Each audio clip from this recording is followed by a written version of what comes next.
Dans l'ancien village olympique de Vancouver, l'ambiance est plutôt calme.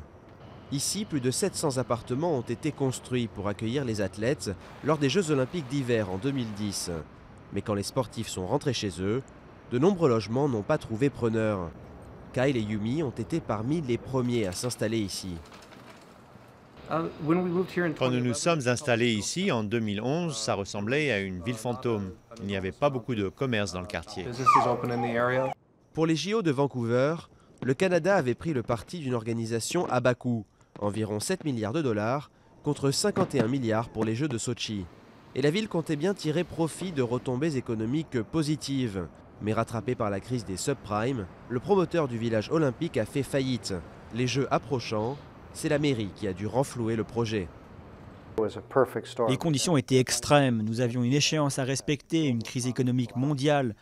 Le conseil précédent s'était trompé sur la valeur réelle du terrain et l'avait vendu à un prix très élevé. Tous ces éléments combinés nous ont fait subir des pertes importantes. Des pertes qui se compteraient en centaines de millions de dollars.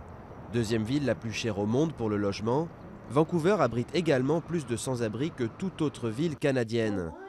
Environ 20% des appartements du village olympique devaient être consacrés à l'habitat social après les Jeux. Mais aujourd'hui, moins d'un appartement sur 10 est un logement social. Les loyers continuent d'augmenter chaque année. Moi, je paye entre 70 et 75% de mon salaire pour mon loyer. Beaucoup de gens sont partis, on se sent un peu seul. Mes amis me manquent, mais les gens n'ont tout simplement pas les moyens de vivre ici. Malgré des prix avoisinant parfois les 4 millions de dollars, seule une cinquantaine d'appartements restent à vendre.